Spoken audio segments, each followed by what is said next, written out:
2015 was the beginning that would see a lot of young and new talent be misused in the WWE, and a lot of the older talent be relied upon to pull most of the weight. NXT was yet to become what it is today, and at the start of this year, nobody from NXT had really been pushed to the top. Talent the likes of Rollins, Wyatt, Ambrose, The New Day, Rusev were all still barely getting their feet wet into becoming the characters they eventually became. Guys like The Undertaker, Big Show, Kane, Triple H, and Sting were starting to wear thin with some fans, but were still given the main event spots.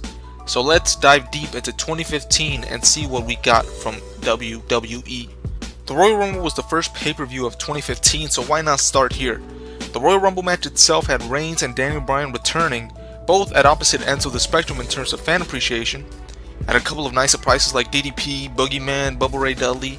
Mix in the star potential of Wyatt, Ziggler, Ambrose, and Damien Sandow, who was gaining steam at the time. You have a recipe for what should be a great time.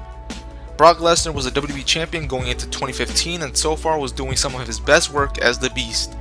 His match was a triple threat featuring John Cena and Seth Rollins. Cena was still full time and the fans were tired of seeing him on top, while Rollins, who was the current Mr. Money in the Bank, was red hot after one of the most interesting heel turns and faction breakups in recent memory from 2014.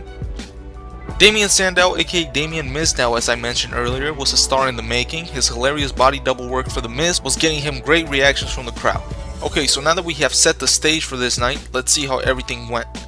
The Ascension was a tag team that in NXT was dominant, however once they moved to Raw, it all went downhill.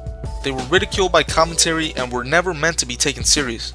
Thus, when they beat the New Age Outlaws, it felt meaningless because that's what they were telling us to feel about the Ascension. Going back to Damien Mizdow, he was in a tag team title match with The Miz taking on the Usos. The Miz should have been a stepping stone for Damien to go on and do something by himself, but instead they decided to delay a split of the two, and also why not make them look weak and hand them a loss to the tag champs. The Bella Twins were in action in a tag team match. Even though Nikki was champ, she didn't defend her title on pay-per-view. Paige was in a feud with everyone it seems like at the time, but I think she needed some momentum with an eventual title win, but nope, let's give her a loss to set up another tag team match with the Bellas down the line. The women's division in 2015 was miles away from main eventing any show, let alone WrestleMania. Going back to the world title picture, we were treated to what could be the match of the year for 2015, and we got it in January. Rollins was amazing, Cena was his usual self, and Lesnar was on another level. A ton of finishers were hit in this match, but it didn't get to the point of not being believable. Lesnar was a tank going into this match, Cena was known as Super Cena and Big Match John, and Rollins was the dirty heel that would do anything to win. Everyone got their spots in, and all three of these men looked good at the end of the night.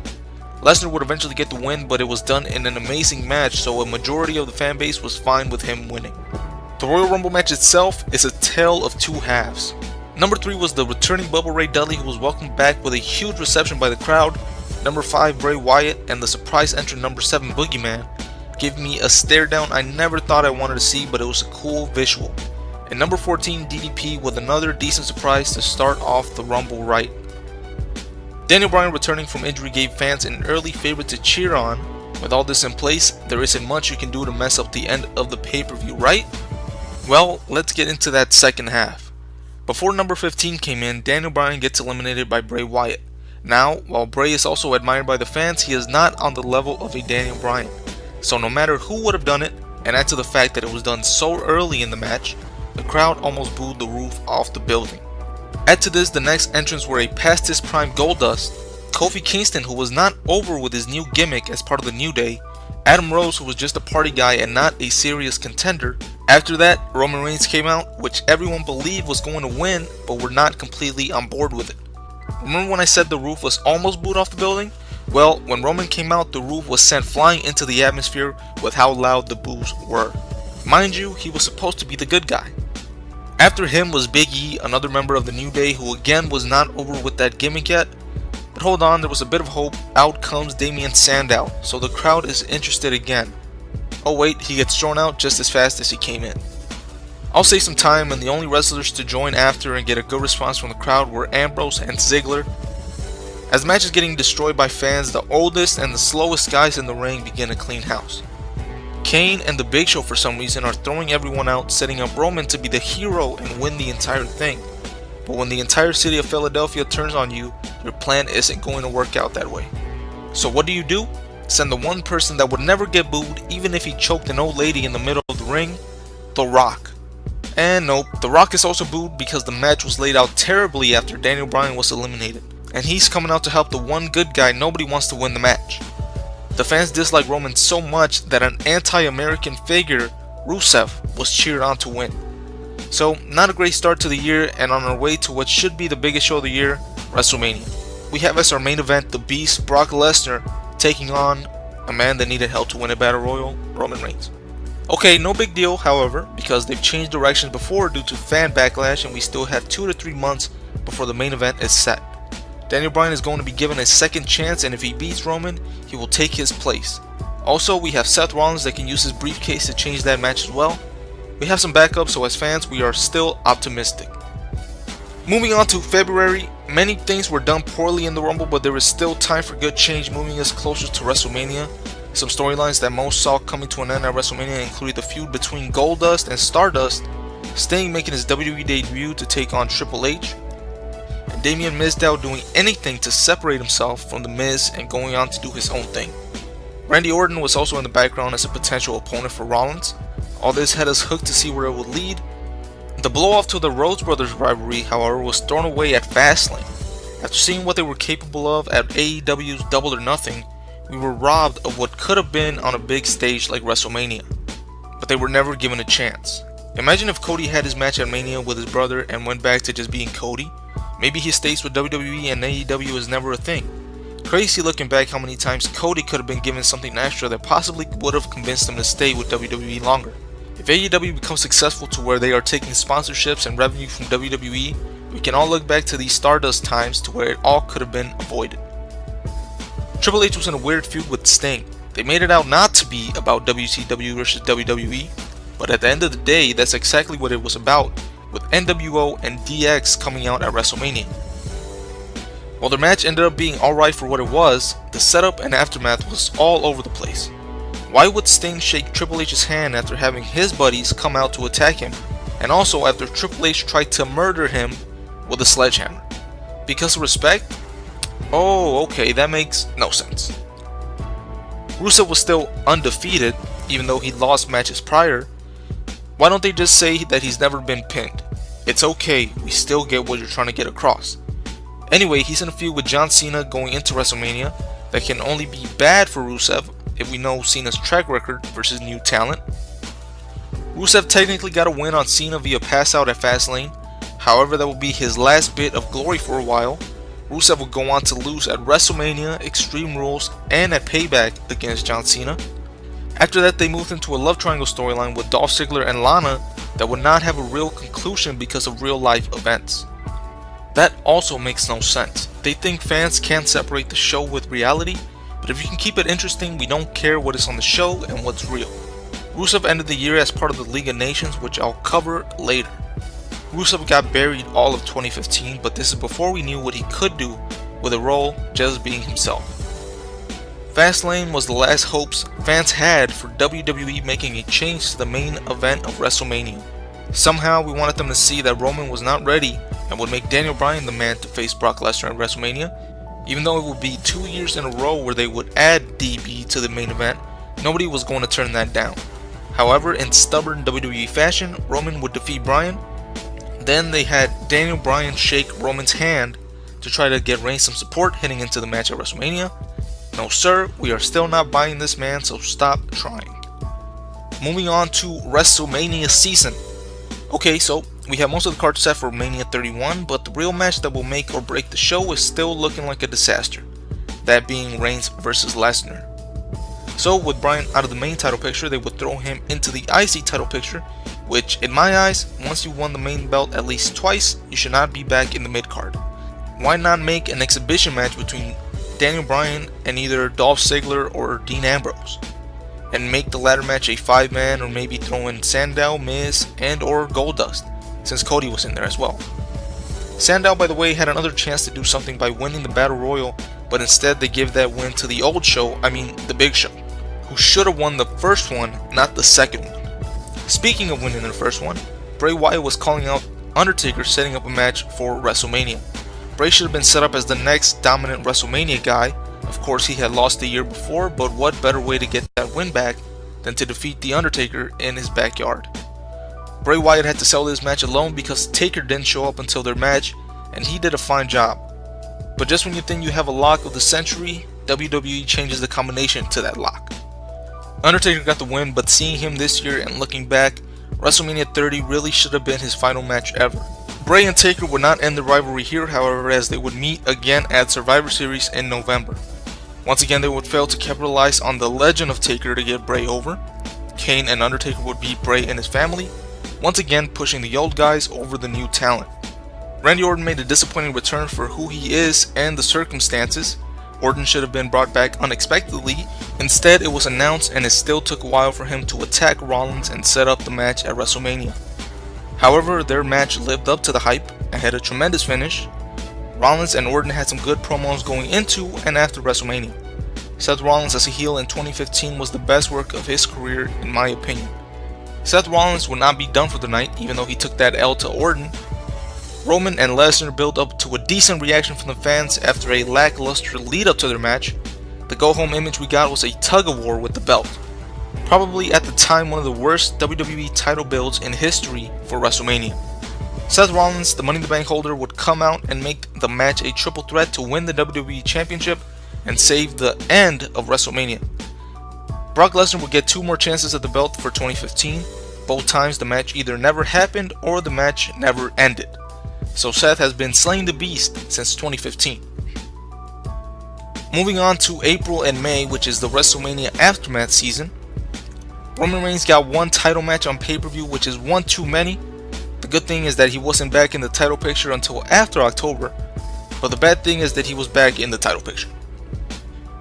He also brought Dean Ambrose down with him by tagging with him during the summer and the fall. Roman Reigns was tainted product after the Rumble, and the only thing that could fix it would have probably been a heel turn, or maybe have him go away and come back to save Dean Ambrose somehow. Speaking of Ambrose, this was his coming out party during the spring of 2015. He would go on to feud with Rollins again, but this time for the WWE Championship. They set up a great moment at Elimination Chamber by having Ambrose get the fake win over Rollins. The pop was great and should have sent a message to WWE that they had something in Ambrose. Sheamus returned during this time to little to no hype from the fans. He feuded with Dolph Ziggler for the right to kiss each other in the butthole. Dolph Ziggler going from almost winning the Intercontinental Championship at WrestleMania to feuding with Sheamus for nothing. Speaking of the IC belt, Daniel Bryan would have to vacate the championship due to injury again. This time it would take him out for the next 2.5 years. Setting up an Elimination Chamber match where Ryback of all people would win the title. They could have had Ziggler or Sheamus win the belt to add anything to that meaningless feud. During this time as well, they brought back the King of the Ring tournament. I'll just leave it at that. I will say, however, that should have made Barrett a bigger star, so another drop ball from WWE and pushing someone fans would have been fine with.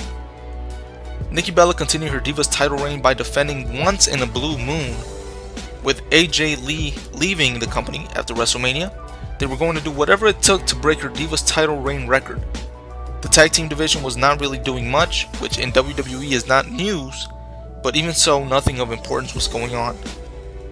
They did, however, have the first ever Elimination Chamber tag team match. As I remember, the match itself was fine, with the New Day winning. But why the hell were they allowed 3 men in the match?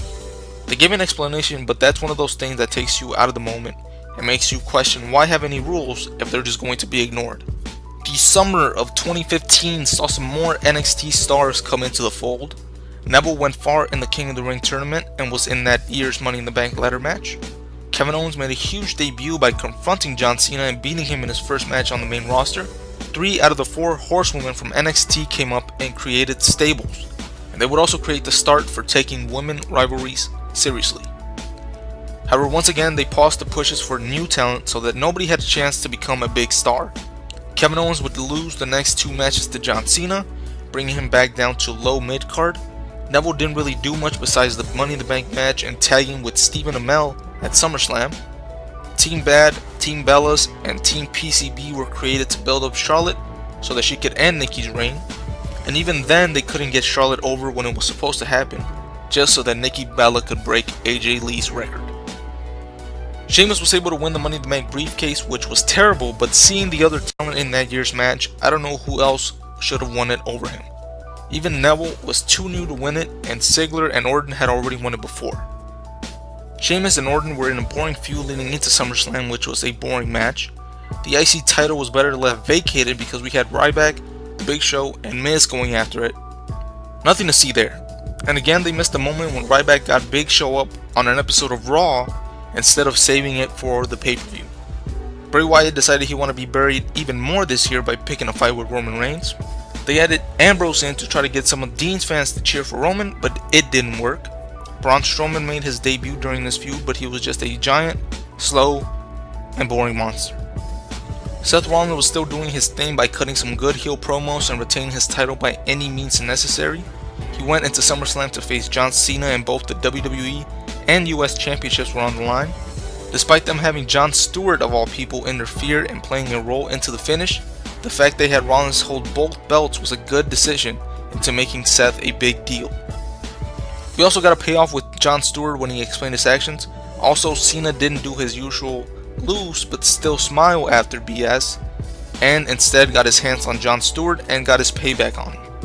The Undertaker returned in the summer of 2015, and after a year and a half finally decided to get his revenge on Brock Lesnar for ending his WrestleMania streak. Their match at SummerSlam ended awful with an early bell ring. Then Taker would get a pass out victory, setting up another match between them, but this time inside Hell in a Cell. Brock got the win back in the cage. It was actually a good match, and with the ending of Bray Wyatt taking Undertaker away, it set expectations high for what could have been. Moving on to September and October. After SummerSlam, the champs around the company were Kevin Owens, Charlotte, The New Day, and Seth Rollins. This class of champions, not Clash, this class of champions, make this time in WWE sound like a great era. However, Owens was feuding with a brick of a character in Ryback. Charlotte had absolutely no mic presence and her promos were super robotic. The New Day were coming into their own and finally being booed for the right reasons. I will say I wouldn't have minded them dropping the belts to the Dudley Boys. However, because I've been giving them a hard time for pushing old talent, I'm fine with the New Day going over the Dudleys in this rivalry. Sting is another guy I would have been fine with them giving the WWE title if it were any other time but here. Obviously he didn't get the belt because he got injured, and you had to keep Rollins looking strong. Something that didn't make sense was him losing his first match and then dropping the belt back to Cena, but then winning his second match after being less than 100%. Kane returning made for a good return for storyline reasons, but that was not a match that should have been for the WWE Championship on pay-per-view.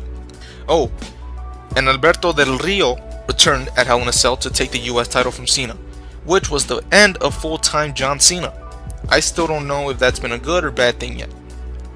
So now we have Survivor Series and the end of 2015. Seth Rollins unfortunately suffered a knee injury at a house show in November, so he had to vacate his WWE title, basically ending one of the best runs of any superstar that was not over the age of 40 working part-time in this new, what I'm calling, the NXT era. So this set up a WWE Championship tournament that would culminate at Survivor Series. Cesaro again proved why he should be a top guy by having a good showing before being taken out by the eventual winner, Roman Reigns.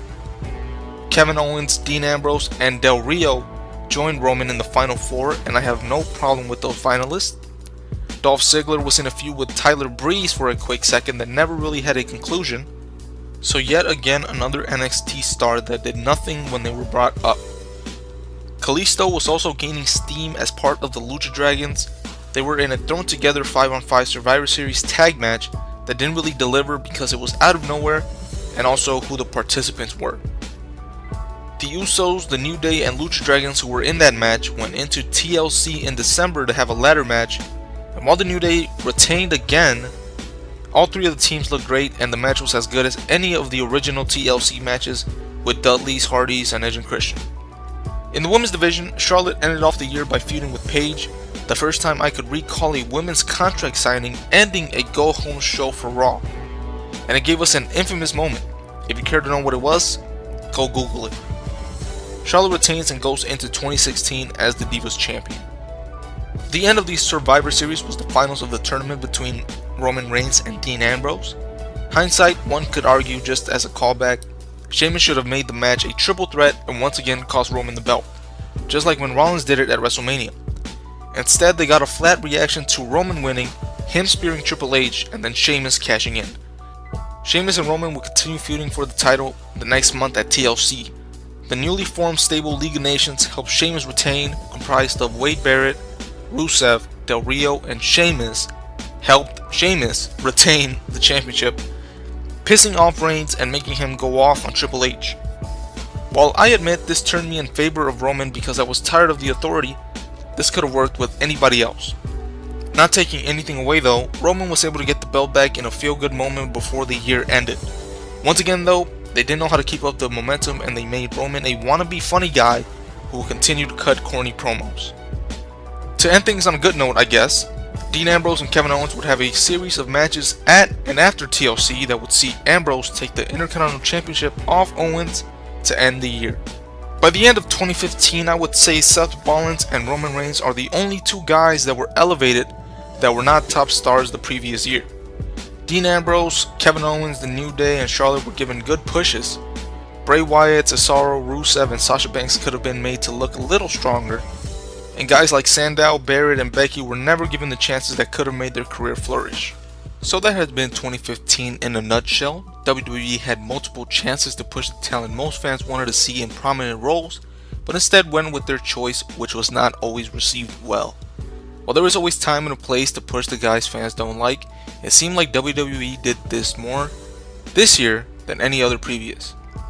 And not because the storyline called for it, but almost just to anger the audience. If you have been watching the WWE for a while, you most likely have noticed this decline in coherent storytelling and the derailment of momentum for new wrestlers. But you should also be able to admit that 2015 was not the worst if you look at the entire history of the WWE. I'm looking to make more retrospective videos for other years in WWE. If anyone is watching this, let me know what year I should do. I'll just throw this out there for you. I have only been watching WWE since 2008. While I know the history of almost the entire WWE since WrestleMania 1, I feel most confident just talking about the years 2009 till the present time. For those other years, the only thing holding me back from making a video for those would be that I have no idea how the fans felt at that time, which provides more context on how the WWE product was as a whole for that year. Anyways, thanks for watching.